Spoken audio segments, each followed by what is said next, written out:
Hello everyone. My English book grade 6 1.1 monsoon ही कविता आज आपण इथे पाहणार आहोत. तर चला तर मग सुरुवात करूयात. लेट्स एक्सप्लोर मध्ये फर्स्ट क्वेश्चन विचारलेला आहे. Name the 5 seasons of India and tell one feature of each. बघायचं उत्तर आपण लिहूयात. India has 5 main seasons. Spring, summer, monsoon, autumn and winter. आता त्या प्रत्येकाचं काय लिहायचं आहे आपल्याला, एक एक फीचर म्हणजे वैशिष्ट्य. पहिलं पाहूया spring. Spring flowers bloom and trees get fresh green leaves. समरमध्ये काय होते, the weather is very hot and dry. नंतर monsoon, heavy rainfalls to help plants and crops grow. ऑटमचं काय वैशिष्ट्य आहे, the air turns cool and trees start to lose their leaves.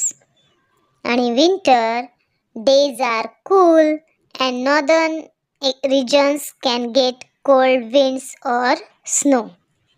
1.1 monsoon. Listen and sing. The sun is shining oh so hard. The land has dried, it's so parched. The fields are hungry, rivers thirsty. Oh rain, rain, come our way. Rain, rain is on her way. Feathers spread, the peacocks sway. The clouds are dark, hark the lark. Rain, rain, she's on her way. The clouds they gather, dash and thunder. Bolts of lightning streak and shimmer. Pit, pat, I feel a drop. Oh, rain, rain, she has come her way. The fields are drenched, the land is soaked.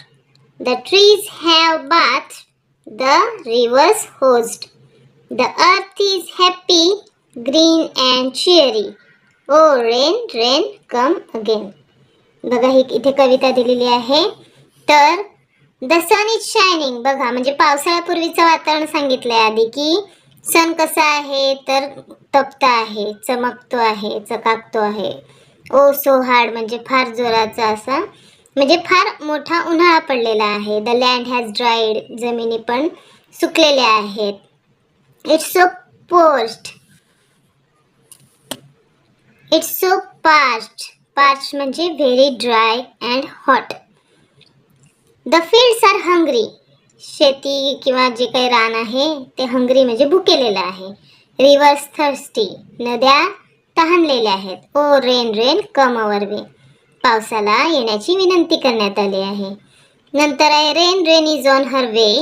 Feather spread, the peacocks way. बघा rain आल्यावर किंवा पाऊस येताना मोर असा हा नाचत असतो, हो की नाही, पंख पसरून. द क्लाउड्स आर डार्क, मग आता पाऊस येतोय म्हणजे क्लाउड्स कसे असणार आहेत, डार्क, बरोबर ना. Hark the lark, rain, rain, she is on her way. The clouds they gather, dash and thunder. नंतर bolts of lightning streak and shimmer. Streak म्हणजे फ्लॅश ऑफ लाईट, शिमर म्हणजे shine with the soft light that seems to be moving, म्हणजे विजांचा कडकडाट असतो ना. पिट पॅट म्हणजे ह्यांचा आवाज, जे थेंब पडतात त्याचा आवाज. I feel a drop. O rain, rain, she has come her way. मग आता पाऊस पडल्यावर काय होईल, द फील्ड्स आर ड्रेंच्ड म्हणजे कम्प्लिटली वेट, ड्रेंच्ड म्हणजे पूर्ण ओल्या झालेल्या. The land is soaked, the trees have bath, झाडाने आंघोळ केली.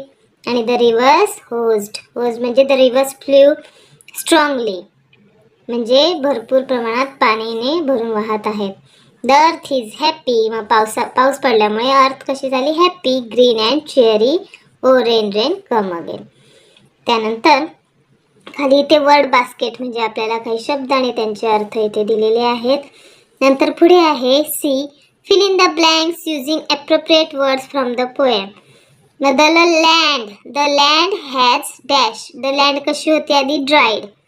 द रिव्हर्स आर, रिव्हर्स कशा होत्या, थर्स्टी, तहानलेल्या होत्या. द क्लाउड्स आर डार्क, नंतर ढग आले आणि ते कसे डार्क. नंतर feathers spread the peacocks sway. नंतर bolts of lightning streak and shimmer. D. Complete the sentences using your predictions.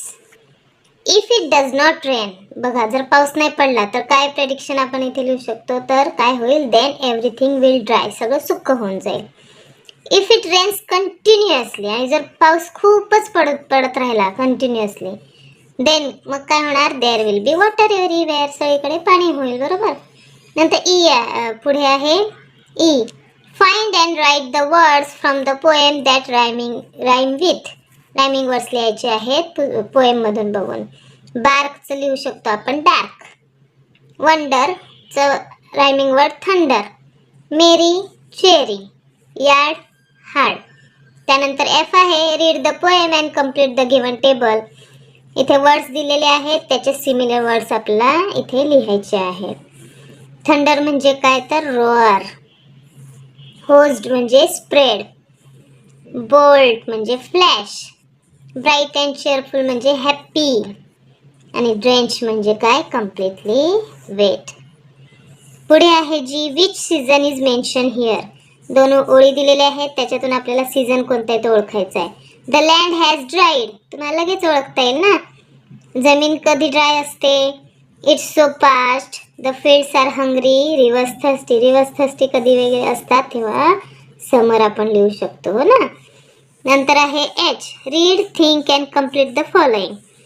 Condition before rain, पावसाळ्याच्या आधीची कंडिशन, अवस्था किंवा परिस्थिती. आणि कंडिशन आफ्टर रेन, आणि पाऊस आल्यानंतर कशी होते कंडिशन, इथे लिहायचे. मग स्काय. स्काय कसं असतं पावसाळ्याच्या आधी, शायनिंग व्हेरी हार्ड. बरोबर ना, म्हणजे सन शायनिंग व्हेरी हार्ड. पण नंतर काय होतं पावसाळ्यानंतर, डार्क अँड क्लाउडी. लँड म्हणजे जमीन कशी असते पाऊस पडण्याआधी, ड्राय हॉट, हो ना. नंतर कशी असते पाऊस पडल्यावर, वेट अँड सोक्ड. अर्थ कशी असते पृथ्वी, हॉट अँड हंग्री. मग नंतर कशी होते पाऊस पडल्यावर, कूल, हॅप्पी अँड चेअरी. नंतर आहे read the following. Fly fly little bird.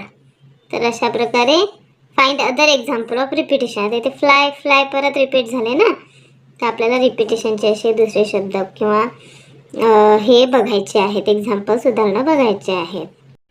तर अशा प्रकारे आज आपण आपली शाळा या चॅनलवर मान्सून या कवितेचा स्वाध्याय पाहिलेला आहे.